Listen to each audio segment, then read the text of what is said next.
আসসালামু আলাইকুম। This is safety Joy Facebook page এবং ইউটিউব চ্যানেল থেকে স্বাগতম জানাচ্ছি সবাইকে। তো আজকে একটু অনেকদিন পর চলে আসলাম আমাদের সৈয়দপুর, আমাদের শহর। তো সৈয়দপুর থেকে হচ্ছে গিয়ে নীলফামারীর দিকে যাচ্ছি মূলত।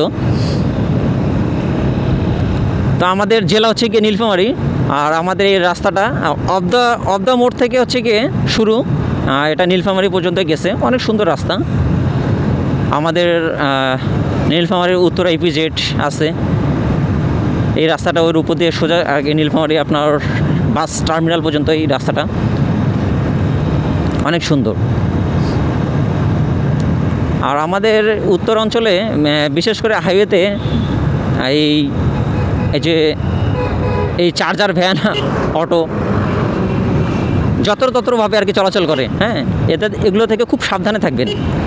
এরা কিন্তু কোনো নিয়ম কানুন কোনো কিছুই মানে না। এদের জন্য নির্দিষ্ট একটা লেন হওয়া উচিত। যদি হাইওয়েতে তারা চলাচল করতে চায় তাহলে এদের জন্য অবশ্যই একটা নির্দিষ্ট একটা লেন করে দেওয়া হোক, তারা সেই লেনে চালাবে। আর আমরা যারা টু হুইলার, তারপর যারা ফোর হুইলার আছে, বড়গুলো আছে যেটা হেভি গাড়ি, তাদের চলাচলের জন্য আমাদের আলাদা লেন থাকবে, তাদের চলাচলের জন্য আলাদা লেন থাকা উচিত। কারণ ব্যাটারির সাথে ইঞ্জিনের কখনো তুলনা হয় না।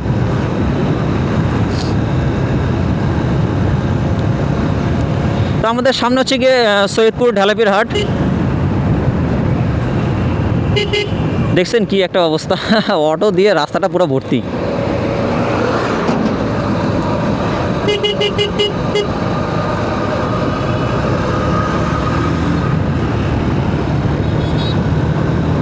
ও হ্যাঁ, সামনে হচ্ছে কি আমাদের সৈয়দপুর ঢালাপির হাট। সৈয়দপুর ঢালাপির হাট এটা আমাদের সৈয়দপুর উপজেলার মধ্যে সবথেকে বড় এবং উত্তরবঙ্গের মধ্যে একটা সুপরিচিত আর কি সৈয়দপুর ঢালাপির হাট। এখানে হচ্ছে কি আপনার গবাদি পশুর জন্য বিখ্যাত।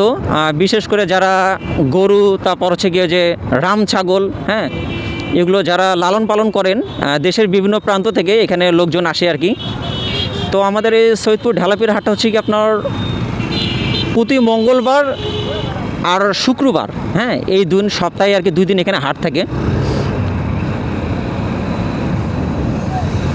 তো আপনারা যারা গবাদি পশু লালন পালন করেন অথবা এটার সাথে যারা সম্পৃক্ত আছেন এখানে আসতে পারেন আর কি। মানে আমাদের সৈয়দপুরের আশেপাশে যারা আর কি বেশি কাছাকাছি যারা থাকেন আসে আর কি হাটটা ঘুরতে পারেন। এছাড়াও আর কি হাটে আর কি একটা গ্রামীণ একটা সুন্দর পরিবেশ থাকে। যেমন ছোটোবেলায় বাবাদের সাথে যখন যাইতাম হাটে, তখন একটা অন্যরকম একটা আনন্দ কাজ করতো মনের মধ্যে।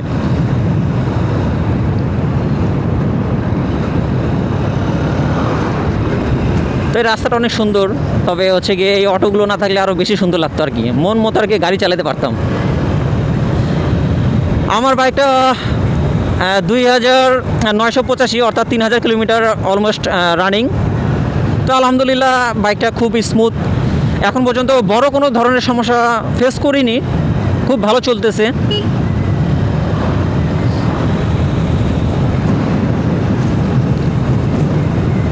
হাইওয়েতে যখন বাইক রাইড করবেন প্রপারলি সেফটি মেনটেন করার চেষ্টা করবেন।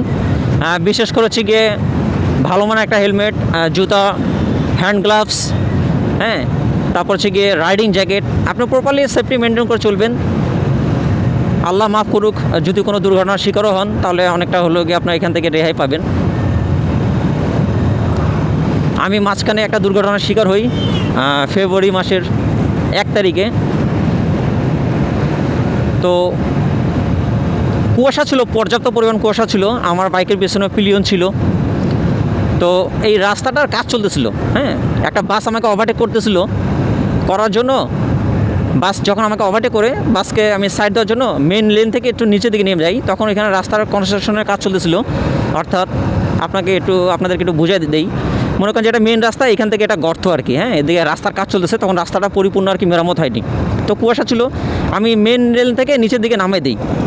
আবার যখন ঠিক বাসটা যখন চলে যায়, আবার যখন আমি নিচ থেকে যখন মেন রোডে যখন উঠতে যাই, তখন এখানে প্রচুর পাথর ছিল আর এত পরিমাণ কুয়াশা ছিল বলার বাইরে। মানে ফগ লাইটও ভালো মতো কাজ করতেছিল না। ওই সময় আর কি আমার জাস্ট আর কি নিচ থেকে উপরে উঠতে আমার বাইকের স্পিড সর্বোচ্চ 15-20 হবে। তখন ওই উঠতে যায় স্কিড করে আর কি, হ্যাঁ, স্কিড করে পাথরের মধ্যে চাকাটা স্কিড করে আস্তে করে ডান কাইত হয়ে পড়ে যাই। হ্যাঁ, তারপর তো দীর্ঘ অনেক দিন বেড রেস্টে ছিলাম। আলহামদুলিল্লাহ এখন মোটামুটি সম্পূর্ণ সুস্থ বলা চলে আর কি, আপনাদের সকলের দোয়ায়। তো এই জন্য আর কি আমার এই যে আমি দুর্ঘটনার শিকার হই, তা আমার মাথায় হেলমেট ছিল, হেলমেটটা রাস্তার সাথে ঘষা লাগছে।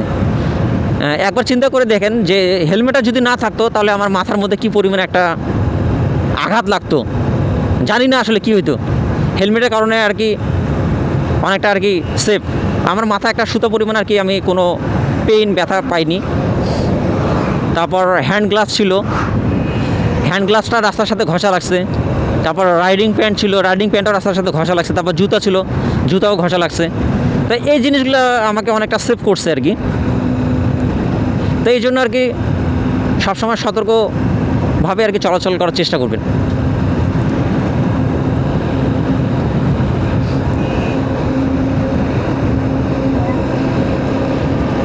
তো সবাই ভালো থাকবেন, ইনশাল্লাহ আবারও কোনো একদিন গল্প হবে। আর আমার page, Facebook page safety with Joy, YouTube channel safety with Joy, সবাই লাইক, ফলো, কমেন্ট করবেন।